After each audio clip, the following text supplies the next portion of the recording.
This Roblox player got a phone call from his grandmother in March. The screen said, "Grandma." The voice was hers. He knew that was impossible. His grandmother had been dead almost a year before that call came. Caleb was 14, and he played Roblox with his friends every night after homework was done. His grandmother, Susan, had been the closest adult in his life until she passed away the previous April.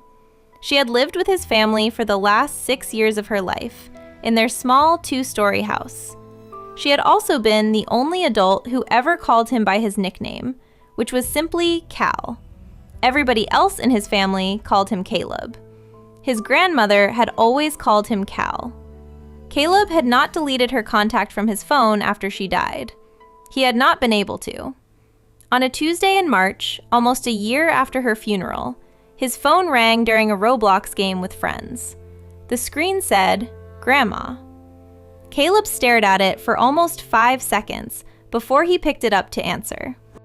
He held the phone against his ear without saying anything at all for the first few seconds. Then a voice that sounded exactly like his grandmother said, "Caleb, are you there? Please pick up." Caleb dropped the phone onto his bed. He stared at the screen. The call was still connected. He picked the phone back up. He listened. The voice said it again. "Caleb, are you there?" He did not say a word. He hung up. He sat very still on his bed for 10 minutes. What Caleb noticed in those 10 minutes was the part of this story that changed everything later.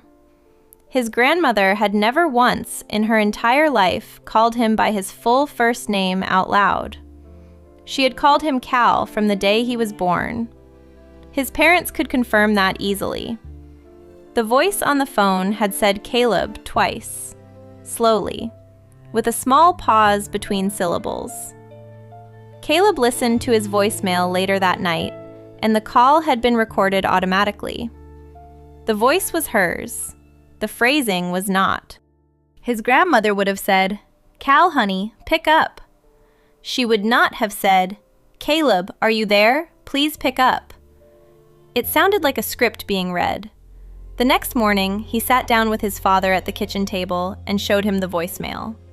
His father listened. His father went pale. His father asked Caleb to keep this between the two of them. His father did not say what he was thinking yet. His father said he needed to make some calls first. By the time Caleb got home from school, his father was sitting on the couch with his grandfather, Frank. His grandfather, Frank, had been living alone in his house since his wife, Susan, had passed away last year. His grandfather, Frank, had a folder on his lap. His grandfather, Frank, had been crying. What was inside that folder was the part of this story Caleb was not ready to learn. The folder contained 37 printed transcripts of phone calls from his grandmother, Susan, over 8 months. Every single call had been recorded by his grandfather, Frank, on an old answering machine in his living room. The first call had come in late July. The voice had said, "Frank, it is Susan. I miss you." His grandfather had cried for almost an hour after that first call had played on the machine. He had not known what to do. He had not told anybody in the family that he had received it. 3 weeks later, the same voice had called again. This time, it had asked for money to be sent.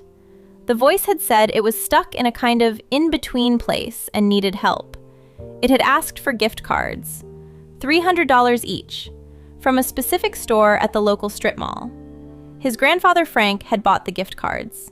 He had read the numbers over the phone that same evening. The voice had thanked him. The voice had said it would call back. The voice had said it loved him. Every 2 or 3 weeks for 8 months, the same voice had called and asked for more. By the time Caleb sat down with the folder on that Wednesday evening, Frank had sent $14,000. He had emptied half of his retirement savings account into gift cards from various stores around town. His grandfather, Frank, looked at Caleb and asked him in a very quiet voice if it had really been her. Caleb did not know what to say to a 72-year-old man who had spent 8 months grieving. What Caleb realized at that kitchen table is something every kid watching this needs to remember forever. Caleb went home with his father that night and they both sat at the family computer for 2 hours. They looked up everything they could find about people who could fake a voice on a phone. What they learned was both simple and terrifying. The technology had become widely available online several years ago. A program called an AI voice cloner could take 3 seconds of somebody talking and produce hours of new speech. The recording could come from anywhere: a TikTok video, a YouTube clip, a voicemail, a funeral memorial. His father remembered something then. His mother, Susan, had been recorded at a family reunion 4 years before she died. She had read a short poem out loud at the picnic in their backyard during her birthday party. The recording had been posted on the funeral home website as part of her online memorial after she passed. The recording was 40 seconds long. It contained her voice. It contained her natural speech rhythms. That was more than enough audio to train an AI to sound exactly like her on any phone call. Somebody had downloaded it. Somebody had used it. Somebody had been calling his grandfather for 8 months. Caleb's father called the FBI Internet Crime Complaint Center the next morning at 9 a.m. sharp. What the investigation found within the next 2 weeks, Caleb would remember for the rest of his life. The scammers were a group of 3 operators working out of an apartment in a city overseas. They had been targeting elderly grandparents in the United States for almost 2 full years before the arrest. They had built a system that scraped funeral home websites for audio of recently deceased family members. Then, they would call the surviving spouse during the most vulnerable months of their grief. Frank was the 63rd victim on their active call list at the time the FBI arrested them. The total amount they had stolen from grieving spouses across the country was over $2 million. But here is the thing about this story that researchers who study grief say almost never gets talked about. Grief makes people believe things that they would never believe on any other day of their lives. It is not because the elderly are gullible. It is because grief is a kind of open wound. The people who run these scams know exactly which wounds to press on to get money out of them. The voice on the phone was not really his grandmother.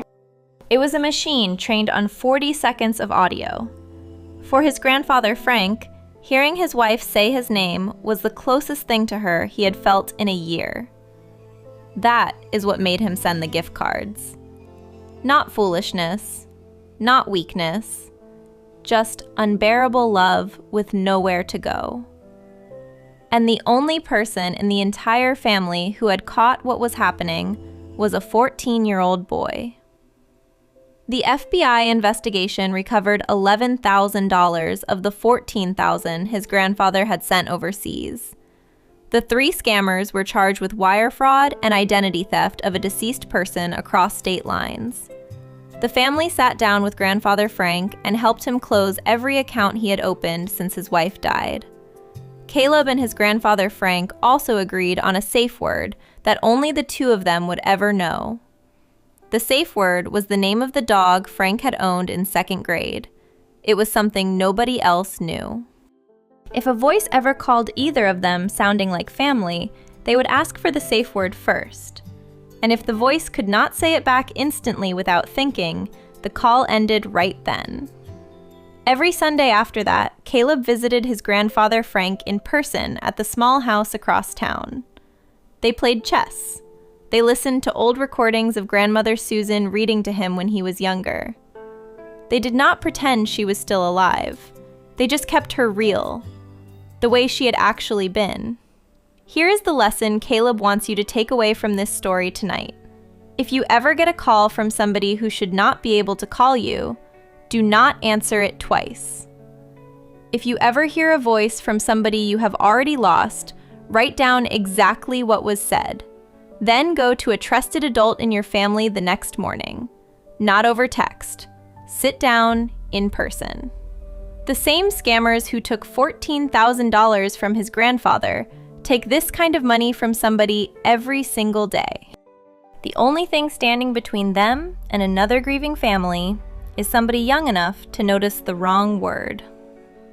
Pick a safe word with one person in your family that nobody else in the world knows.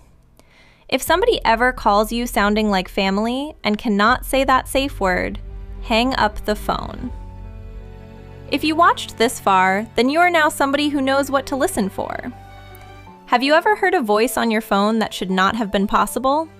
Tell me below. If you watched till the end, like and subscribe so you don't miss new stories. See you next time!